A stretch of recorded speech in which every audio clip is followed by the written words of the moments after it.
여러분, 축구 감독 중에 이런 사람이 있습니다. 취임 기자회견장에서 상대 감독한테 대놓고 이렇게 말한 사람이요. 궁금한데 페트레스쿠 감독님 연봉이 얼마나 돼요? 정말 궁금합니다. 저와 비교를 해보고 싶습니다. 기자회견장이 한순간 조용해졌겠죠. 근데 이게 끝이 아닙니다. 또 다른 경기 후 인터뷰에서는 이런 말도 했어요. 제주스 감독, 어차피 안 볼 사람이라 했는데 언젠가 다시 만나길 바란다. 그때는 더 좋은 축구로 제대로 발라주겠다. 보통 감독들이 할 수 있는 말이 아니죠. 근데 웃긴 건 이 사람 앞에서 아무도 웃지 못합니다. 왜냐면 실제로 결과를 만들어내거든요. 말만 센 게 아니라는 겁니다. 이 사람이 누구냐고요? 바로 현재 수원 삼성 블루윙즈 감독 이정효입니다. 2022년 재정도 없고 선수단도 부실하고 막 2부 리그로 강등된 팀을 맡았습니다. 아무도 기대하지 않았어요. 코로나 때문에 취임식도 없었고 취임식이 있었어도 조촐했을 거라고 본인이 직접 말합니다. 근데 그 시즌이 끝났을 때 K리그의 역대 최다 승점 우승이라는 기록이 찍혀 있었습니다. 다음 해 일부 리그에 올라가서는요 3위, 그리고 AFC 챔피언스 리그 8강. 돈 많은 기업 구단도 못한 걸 시민구단이 해낸 겁니다. 2025년에는 구단 역사상 처음으로 코리아컵 결승까지 올라갔고요. 근데 여기서 제가 진짜 하고 싶은 이야기는 성과 얘기가 아닙니다. 이 사람, 선수 시절에는 아무도 몰랐다는 거예요. 12년 동안 K리그에서 뛰었습니다. 222경기를 뛰었고 성실하게 했어요. 근데 국가대표는 한 번도 못 갔고 언론 인터뷰는 선수 생활 12년 동안 단 한 번도 없었습니다. 단 한 번도요. 그냥 조용히 뛰고 조용히 은퇴한 선수였어요. 그랬던 사람이 2026년 1월 수원 삼성 블루윙즈 취임 기자회견에 40명 가까운 기자들이 몰리고 공영방송에서 유튜브로 생중계를 했고 그걸 평일 오후에 수만 명이 봤습니다. 어떻게 이런 일이 가능했을까요? 그 이정효 감독이 처음으로 책을 냈습니다. 제목이 정답은 있다입니다. 저는 이 책을 읽으면서 꽤 오랫동안 멍하게 있었어요. 왜냐면 이 사람이 하는 말이 그냥 축구 이야기가 아니거든요. 책은 3개의 장으로 나뉩니다. 각 장의 제목이 사자성어인데 실제로 이 감독의 카카오톡 프로필에 적혀있는 문구들이에요. 첫 번째 장이 수적 천석쇠의 디촨스. 물방울이 바위를 뚫는다는 뜻이죠. 이 장에서 그는 이런 말을 합니다. 세상은 나처럼 이 악물고 올라온 사람을 환영하고 응원하는 것 같으면서도 한편으로는 어느 때가 되면 시원하게 추락해주기를 간절히 바란다. 그래서 그는 남들이 응원해준다고 안심하지 않습니다. 오히려 더 죽기 살기로 해야 한다고 마음을 다잡아요. 그가 말하는 것 중에 제가 가장 강하게 꽂힌 말이 있어요. 나한테 패자부할 자는 없다.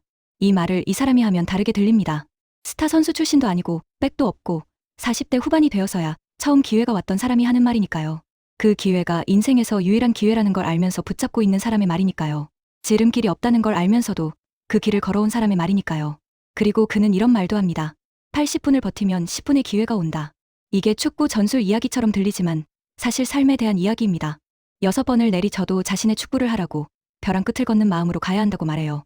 두 번째 장은 이청득심 이팅 더 싱, 귀를 기울여 들음으로써 마음을 얻는다는 뜻입니다. 여기서 이 감독은 지도자로서의 이야기를 합니다. 그런데 저는 이 장을 읽으면서 리더십이란 뭔지에 대해 다시 생각하게 됐어요. 책에 이런 장면이 나옵니다. 자기보다 18살 어린 선수가 면전에서 이렇게 말해요. 감독님이 부족해서 진 거예요. 누구를 탓해요? 이 말을 들은 이정효 감독의 반응이 뭔지 아세요? 아프긴 한데 맞는 말이라고 그냥 받아들입니다. 보통 감독들, 특히 권위 있는 포지션에 있는 사람들은 이런 말을 듣기 싫어하잖아요. 근데 이 사람은 달라요.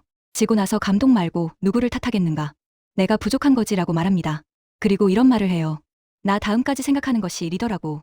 감독은 문화를 만드는 사람이라고. 경쟁이 없는 팀은 성장할 수 없다고. 근데 여기서 제가 딱 말을 멈추려고 합니다.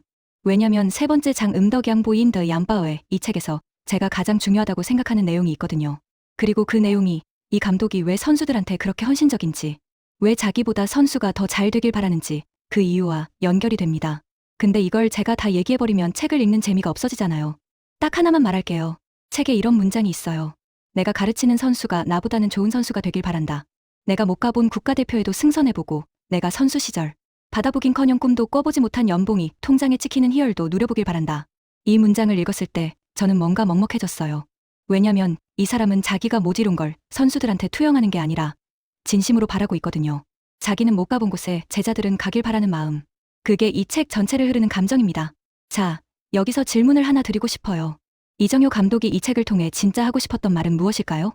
단순히 내가 이렇게 성공했다. 내 방법을 따라해라. 이런 책이 아닙니다.